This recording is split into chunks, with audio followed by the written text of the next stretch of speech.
I've always had a weird group of friends.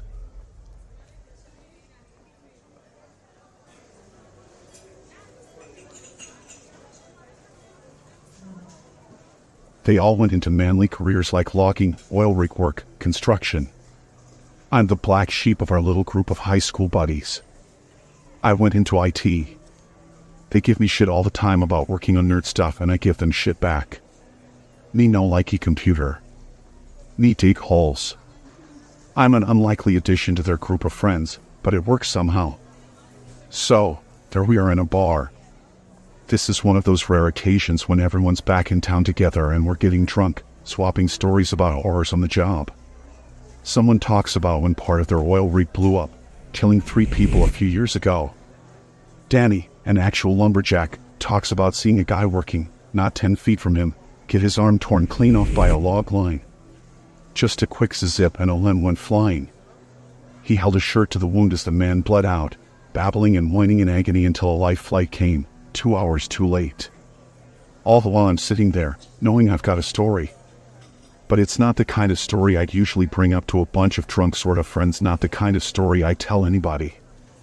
It's the kind of truly unsettling memory that you worry, should you tell it, you might give it life. You might feed it somehow, make it more real. I carry it around in the back of my mind like a caged, dangerous animal, not considering letting it out. Until now. Everyone said something already, and I'm just sitting there. Looking sheltered. Looking obvious. So I ignore that voice in my head that says, don't. I ignore my dry, tightening throat. Don't. I've got one. My voice cracks, and they look surprised. I'm surprised. They all give me doubtful, amused looks. Go on, then the looks say, and so I do. I work from home on our 30 acres outside of a small town in Alaska. I live alone, no kids. It's a college town. Just a small liberal arts college of a few hundred, but it's the heart of the town. The campus is huge, with the natural beauty of the area being a big draw. Reservation land neighbors the campus, and the tribe sort of acts like park rangers for the hundreds of miles of forest trails. My own land borders part of the campus on the other side. One day I'm out at the edge of the cleared part of my property, right behind my house. It's probably about 200 yards from the house. I'm watering a set of raised beds I have right near the tree line, just enjoying the scorching, sunny day, and that's when something weird happens. There's this sound like a record of someone speaking coming from a few hundred feet into the woods. It's like someone talking to you through a bad cell connection, or only parts of the words are coming through and it's just noise, but you can tell it's supposed to be words.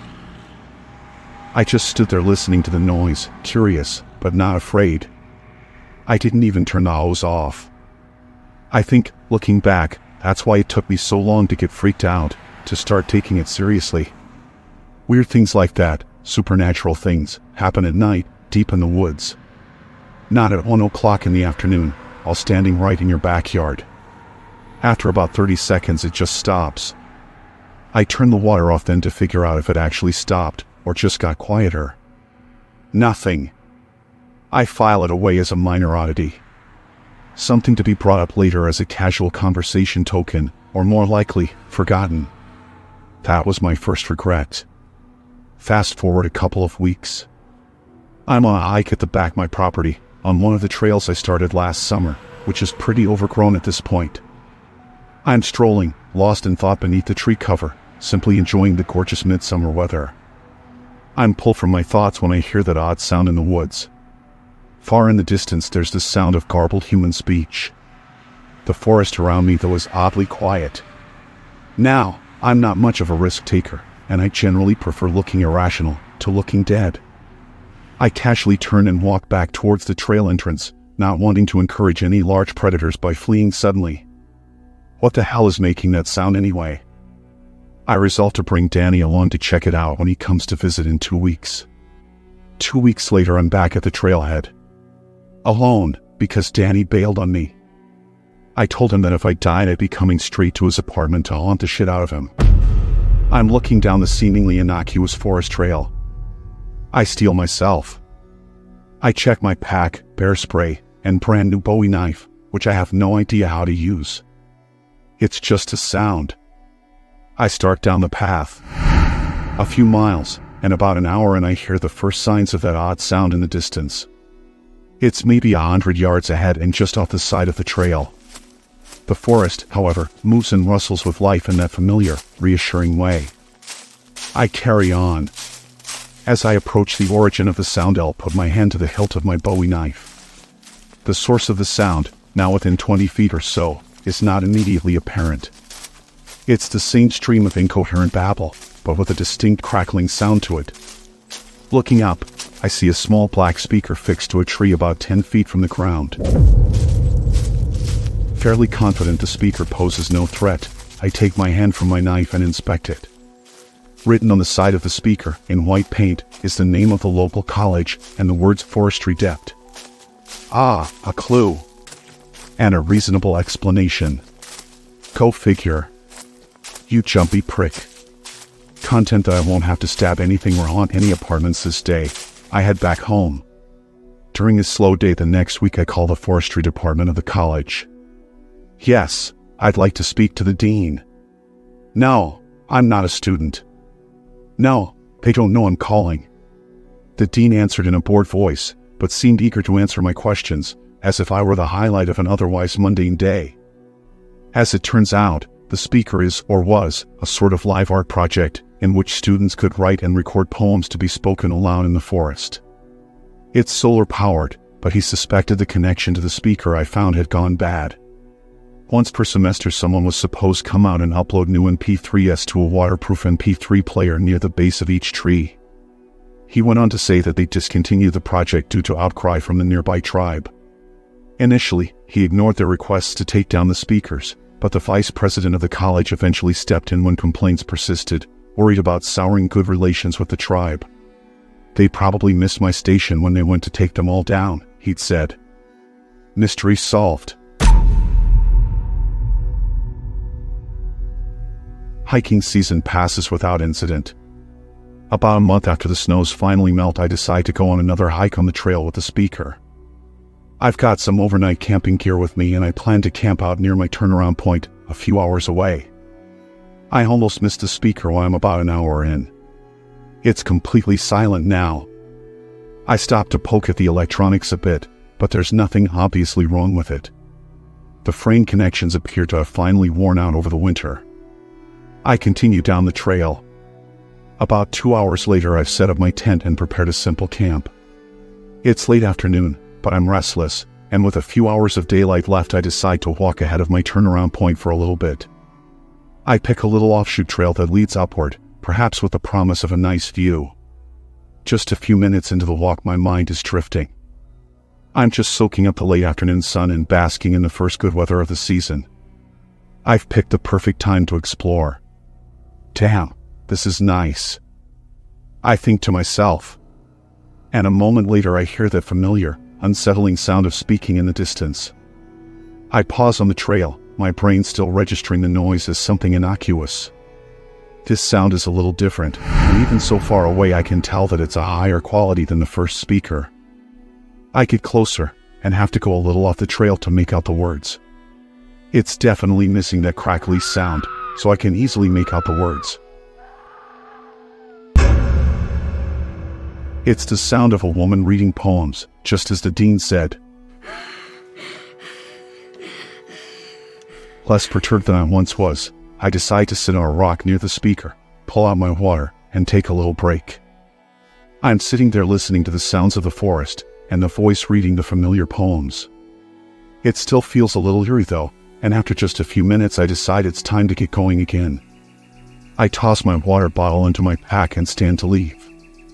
That's when I hear the other voice.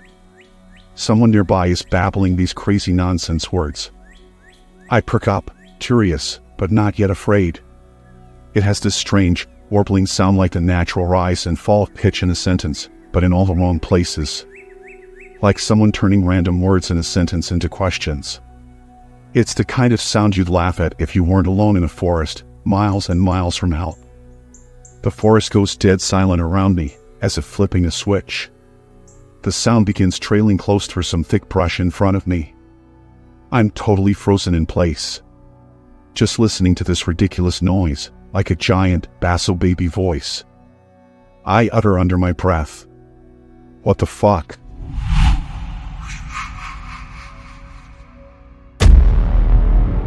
I see just a glimpse of something coming through the brush, and then my trance is broken. My conscious mind is slammed to the back seat as my animal instincts send me sprinting back toward the trail. I'm already careening back down the trail before I even realize what I was running from. And then it hits me.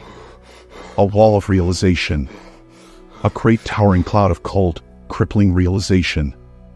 I actually stumble. My neurons fire in slow motion. The implications are forming in my mind like a slowly condensing water droplet, just before the release and then the fall. My chest tightens and I take a sudden, sharp breath. It was a hand. Some sort of elongated, grotesque hand reaching through the brush. A body to match that distorted voice. It's then that I hear it again, on the path, right behind me. With a fuck, it warbles. Like it's learned a phrase for the first time, and it's trying it out. Only, it has this odd, pleading quality to it. Fuck. I'm running. Fuck, fuck, fuck. I'm barely touching the ground, feet flying down the tight forest trail in the late afternoon sun. Tree branches are slapping at me as I barrel down the path, careless, mindless. My nerves are on a knife's edge for the entire sprint back to camp. Ears pricked, skin covered in goosebumps, I enter a clearing, and slow to walk cautiously into camp, my hand hovering lightly over my Bowie knife. I see my tent in a small clearing, where the main trail splits into these smaller tributaries. The tent sits in the shade, flap partially open. I stop, staring at it. It would take about 10 minutes to pack it up. I contemplate it for about half a second. Nope. I'm moving again, back on the main trail now. I'm holding a sustainable jog, but after about 30 seconds later I slide to a stop because I hear something new. I hear nothing. A quiet deeper than anything before. No distant birds. No rustling leaves. No quiet breeze or chirping insects. There is only complete and unnatural silence, almost suffocating. It's like having a giant glass jar dropped around me. 1 second there's a rich blanket of forest sounds, and then the next, thump. I'm in a vacuum. I freeze. I can feel my heart pounding out of my chest, but otherwise I am as silent and still as the forest around me. The air is hot, still, and dead on my sweaty skin. Like standing in a silent, summer attic. An odd thought occurs to me. An intuition that I shouldn't move. People always get the feeling like they're being watched, but this isn't quite like that. It's not like being watched. It's like I'm being examined. And my gut is telling me to blend in, to do what the bugs, and the birds, and the trees are doing. Sit the fuck still and wait. Do as they do. This isn't something you run from. Do as they do and survive. So I wait. Frozen in an awkward position mid-stride, mid-breath. Refusing to even blink or look around. I stand there, like a store mannequin in the closet, watching through wooden slats as something very bad looks back through the slats at me, trying to figure out if I'm actually a mannequin, or just something pretending. We look at each other like that, this force and I, for 10 seconds. My head is swimming with terror. 20 seconds. My lungs are screaming for air and my heart is pounding a frantic drum. Still it examines me. And suddenly, the gaze is broken. Its focus on something else. My vision narrows to a pinpoint because my brain is clamoring for oxygen. Far off I hear a rustle of leaves. So slowly, it comes my way. Not the rustle of a creature, but a great, collective exhale from the forest. The sound of the forest returns in great sweep past me. I bend, put my hands to my knees, and join in with a heaving gasp of my own. The rest of the trip back is a barely restrained panic. I jump at every twig snapping, but I'm in a forced calm, because the logical part of me knows I can't run forever. I set my pace at a brisk hike for 2 hours, into the early evening. It's getting dark by the time I get back to my property.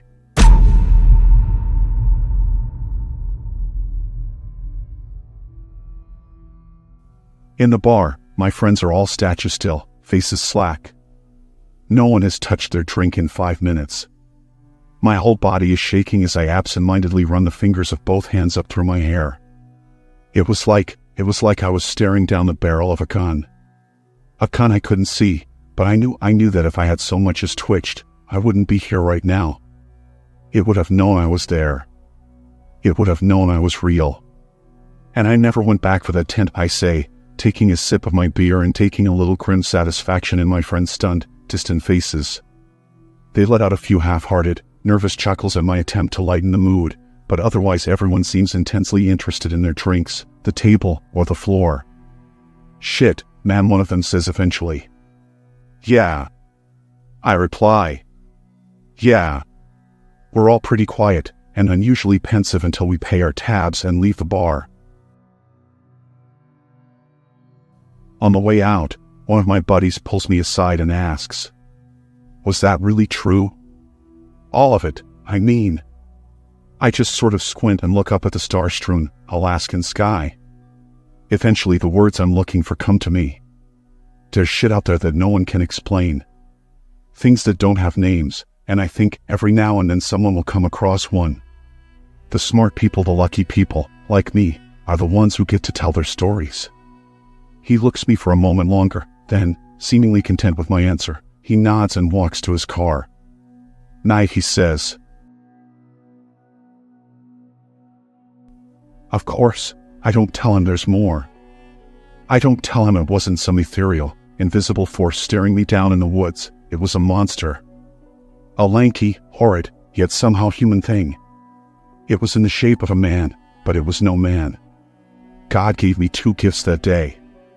The first was sparing my life, and the other was keeping that creature in the periphery of my vision. I did tireless research after that incident in the forest. I found out about a missing homeless man and the dismembered corpse the cops found in the woods. Parts of a corpse, anyway. And I found out about something called the Akadexidi. A follow-up call to the dean from the nearby university got me that, and it got me a meeting with the grandson of the shaman who asked the university to take the speakers down. I met with him the very next day. I don't know how well I can explain it. I don't think of it the same way my grandfather does. Ida says. I follow up immediately, eager. Try me. You know how everything that's alive today has some of the same DNA? Like, if you go back far enough, we all have a common ancestor. Even really different things like germs. Well, I don't think the Akadexidi are in that family tree. I think they come from something else. He sort of trails off, perhaps expecting skepticism from me. 2 days ago, maybe. But he doesn't know that I have good reason not to be a skeptic. These things aren't a joke, you know. He tells me, fingers wrapped around a frappuccino.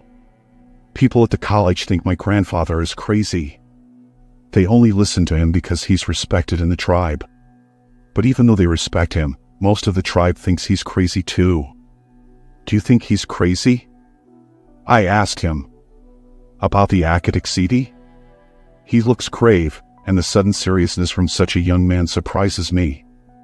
The weight of his stare hints at a wisdom beyond his apparent age and somewhat flippant appearance. No, he's not crazy. He's not crazy because I saw one. This was like 5 or 6 years ago, and I was maybe 13. I was out in the woods on my ATV, just weaving through trees and going too fast. I was a stupid kid then. I did a lot of stupid shit. Anyway, I'm in some pretty sparse woods, so it's easy to see far off, and I see this animal laying down in the distance. I turn my ATV to get closer, and I can tell it's a deer. As I'm pulling up to it, I cut the engine and just roll to a stop about 20 feet from the thing. I think it must be hurt or something, because its back legs aren't working and it's pulling itself along by its front legs. Thinking I'll need to kill it, I go to pull out my knife. As soon as I reach down, this thing's head just snaps towards me. And I don't mean it, heard a sound and sort of looked around, then saw me. It just immediately jerked its head right towards me. He is clearing his throat, clearly choking up a little. It didn't look right. It was like someone tried to make a deer, but didn't have all the right parts. It was all twisted and gangly, with these nasty, swollen eyes just staring at me. And I got this feeling like it was trying to figure me out. Trying to figure out what I was. Completely still. And then a couple seconds later it just turned and kept dragging itself away. Wow, I say, with real awe. I pushed my ATV as fast as it would go back to the house. That's when my grandfather told me about the Akitiksiti. He said they were bad spirits that spawn deep in the forest. They're attracted to signs of life. Noise, sight, stuff like that. And when they find something alive they sort of copy it, but they disassemble it first. Once they've copied something they try and find more of it to make a better copy. I don't really know why. This is just what he told me. Most of the time they're harmless. Every now and then one shows up in the shape of a deer, or dog, or something, and then the shaman go out and take care of it. Ha, so what did they do about the one you saw? They went out to find a deer, a real deer. When they caught one they brought it to the Akitiksiti. The only way to kill them is to make them copy something already dying. We sat in silence there for a moment, drinks forgotten. I saw one. What? He says, surprised. And I think I know why your grandfather wanted the speakers taken down. What he was afraid of, it happened. Wait, slow down. What are you talking about? There's a human Akitiksiti out there. A few hours later we're standing at the trailhead behind my property. It's turning into evening now, with only about an hour of real daylight left. There is a group of men nearby from Ida's tribe, shaman, talking to each other in hushed voices. Behind them are a dozen or so women and children, and some of the women are crying. Ida, what's going on? I ask, in whispered tones, but he motions for me wait as the circle of shaman breaks up. An older man, in his early 60s, who I assume is Ida's grandfather, walks over to us at the entrance to the trail. He doesn't stop to talk to us, but just nods his head in our direction, and continues past us down the trail. He has a wiry sort of strength to him, despite his age, and the feathered garb and war paint on his body lend him an air of danger. I can see an ornate stone dagger on his belt as he goes. Eventually, I speak. When is he coming back? And Ida just gives me this flat, mournful look. He isn't coming back. And then Ida's words from before ring in my ear. The only way to kill them is to make them copy something already dying.